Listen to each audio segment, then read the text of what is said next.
Hey there, I'm your host Lisowi, and this is part 3 of our crafting series. In the last episode, we created the interaction system, and in today's episode, we'll go ahead and create the inventory system. So with that said, let's begin. So to start things off, we'll go to our content drawer and open up the inventory folder. Now in here, we want to right click and go to blueprint class, and we'll create a actor component, just like we did for the interaction system and the item system. So let's call it bpc underscore inventory. And we want to open it up. Now in here, just to test this working, what we want to do is, first of all, let's create some variables. We'll do inventory slots. And this will be of type s underscore inventory slot. So this is the structure that we've made in the first episode. Now you want this to be an array. So there are multiple items. And we also want another variable called inventory size. And this will be a single of type integer. And let's move this on top here. So we want to get the inventory slots and do a resize based on whatever the inventory size is. So plug that in there. And on begin play, we can do that. Otherwise, we will have just the one. So with that, let's create a function to test this, to print inventory. And in here, we want to get the inventory slots to a for each loop. Plug that in. And at the very end, we'll do a print string. And if you drag out and do append, we can add in more lines to our print string.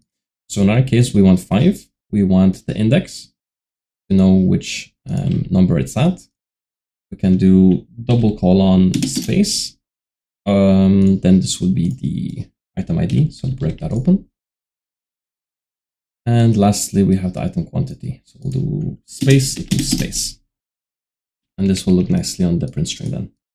We follow this like that. And let's compile a save. Go back to the event graph to keyboard 1. So this will use the 1 input and we'll do print string. So we're doing this just to confirm that we have an inventory because we don't have a visual representation just yet. So if we compile and save, let's go to our player to first add this, the person character. So just like with the interaction component, we're adding the inventory component. Now make sure you actually add in an inventory size. Now by default, I left that at 0. Maybe it's a good idea to give it something, even though you want to change it later. So by default, let's just say 24 slots. File and save. So now by default, our player character will also have 24 slots in the inventory. Compile and save. And if we play and press 1, we get all the inventory slots on the left-hand side. So the inventory is working. Next, we'll set up the logic to add items to the inventory. So let's open this up again and create a new function called add to inventory. And in here, we want a item ID. So this will be a name, item ID, and the item quantity. So integer, item quantity. So let's get the item quantity promoted to a local variable, local item quantity. And how this system will work is we'll have a while loop to check if this is still greater than 0. And if the inventory isn't full, then we'll run. So we'll need a while loop for that. If I learn to spell a little better, that would help. And condition, we'll do an and boolean. So there's 2 things we want to check for. If this is greater than 0, that means something's in there. So continue adding it to the inventory. And if the inventory isn't full, so we'll do a not boolean. And then just promote this to a local variable as well. Local underscore is inventory full. So if the inventory is not full and this is greater than 0, continue adding to the inventory. So the first thing we want to check for is, do we have any matching items? So for that, we'll create a function called find matching slot. So So in here, we want an input of the item ID, and we want a return. We want two things. We want to know the integer that it matches. Oops, there we go, yeah, integer. So this will be the index that it found the matching item at. And we want to know a Boolean, was this successful or not? So found, because if we didn't find anything, we'll then create a new stack. So let's break this open. And we want to get the inventory slots in here and do a for each loop. And with that, we want to break this open and do an equals from the item ID to check for this item ID here. Now you could drag and connect it, or what I like to do is we'll do get item ID and it'll just get it for you. It's the same thing here. Okay, that's that. We are checking this. And we also want to do a AND Boolean because, okay, we found a matching item, but does it have enough space to add it to that slot? So we want to check if the quantity here is less than the, when we do item quantity is less than the stack size here. So we need a function called get item details. We want to have the name, item ID, and we'll just do get row, which is our item data, not crafting data, be careful, and return the data. So item details, and make this a pure function. So back in here, we can just get this item ID and check what the max stack size is. We could also do it from this one because if they're matching, they're matching. So break that open, get the item stack size.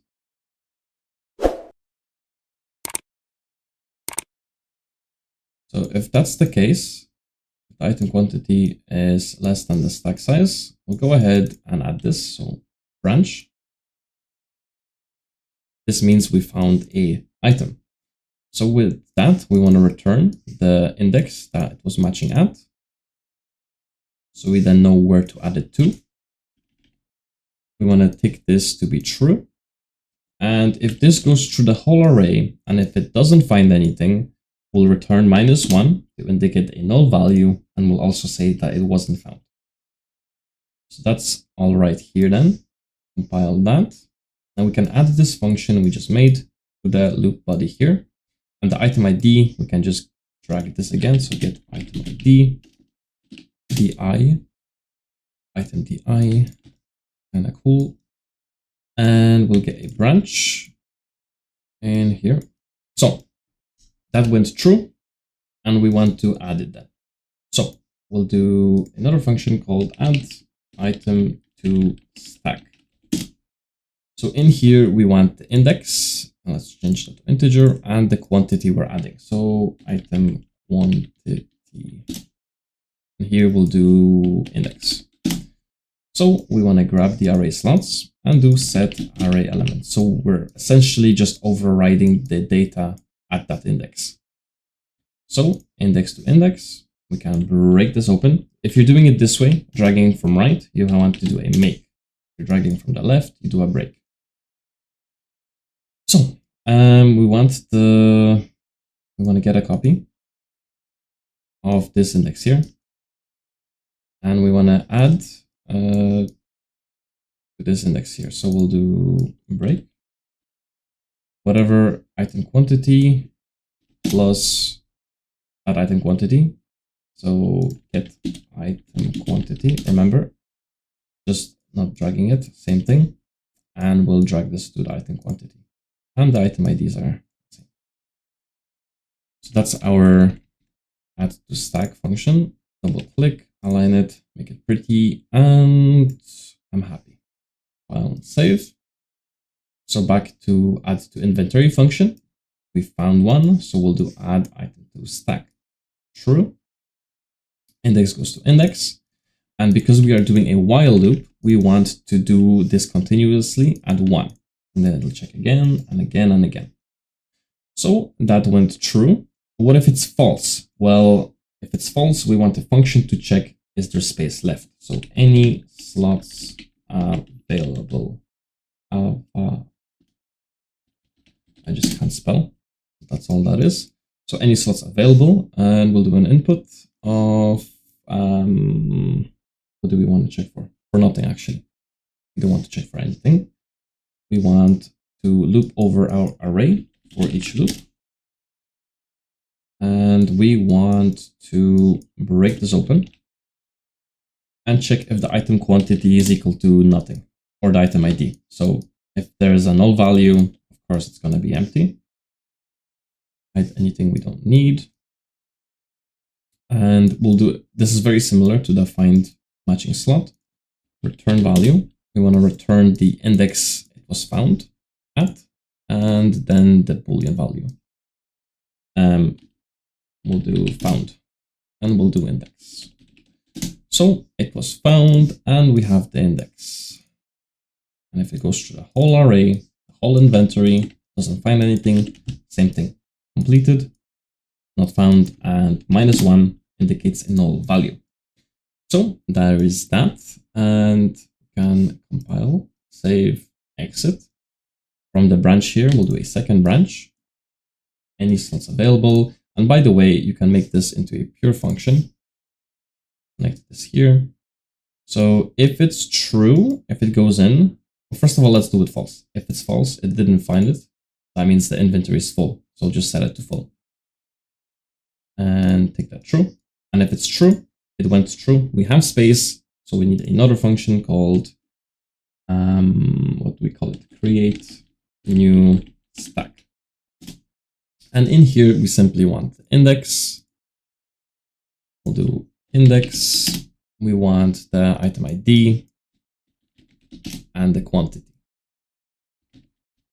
which in our case will be 1 again. So that's a name and that's an integer. So we get the inventory slots, do set array element like before, index goes to index. We can make from here and just connect the item ID and the item quantity. Very handy little function. Compile and save. We can also use this function to in other places, essentially. Instead of just grabbing this and doing set array element, we can just use this function because it does the same thing. So with that done, let's actually grab this. We need it. We have the index and the item ID. So get item ID and the quantity will be 1. So both of these go true. If any of them go true, we want a -1 from the item quantity that's local. So do minus to do a decrement. So we'll do this for both of them, like so. Now, if it does that, we want to, well, it'll do this and then it'll check again until it's completed. If it's completed, we'll do a return. And in here, we want to know if it was added to the inventory and the amount left, if there is anything. So is full, is inventory full, and the item quantity left. So we want to return this like so. Is local inventory full. And for the item quantity, we want to grab the item quantity here. And before we do any of this, we want to update the inventory. So break this chain, go to your event graph, create a event dispatcher on the left-hand side, call it on inventory updated, create a custom event in here called update inventory. And this will just call this event dispatcher, like so. So then back to add to inventory, we can do inventory, or you can just search for it. Same thing. Uncompleted. We'll update the inventory, and then we'll return its status. So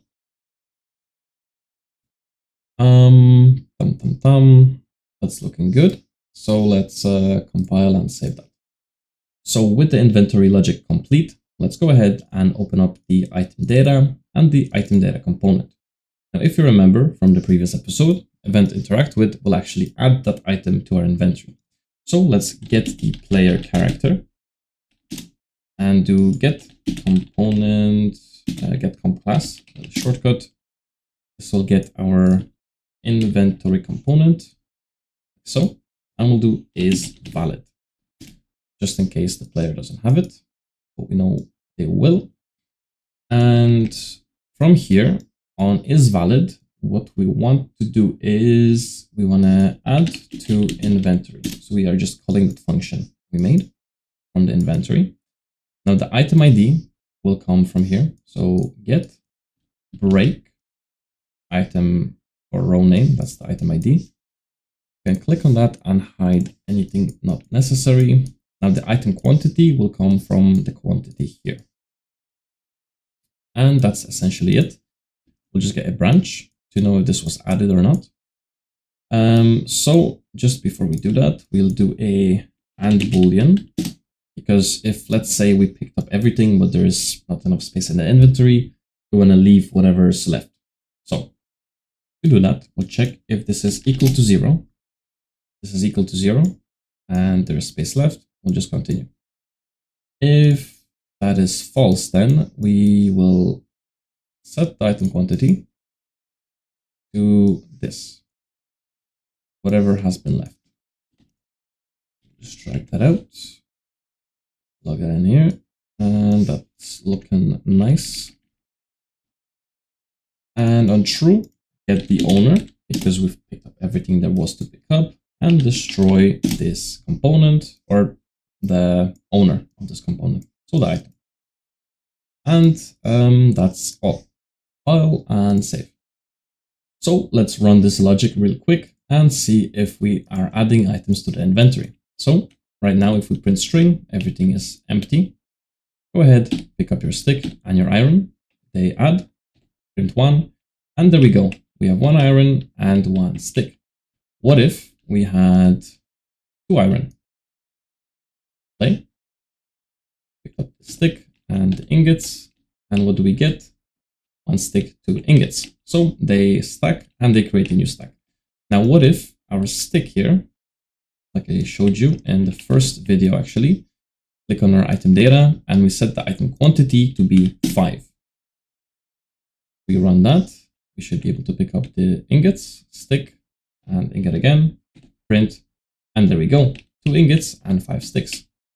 So this is it for the video. In the next episode, we'll go ahead and create the inventory UI. So with that said, I hope you enjoyed, and if you did, leave a like, and as always, happy developing!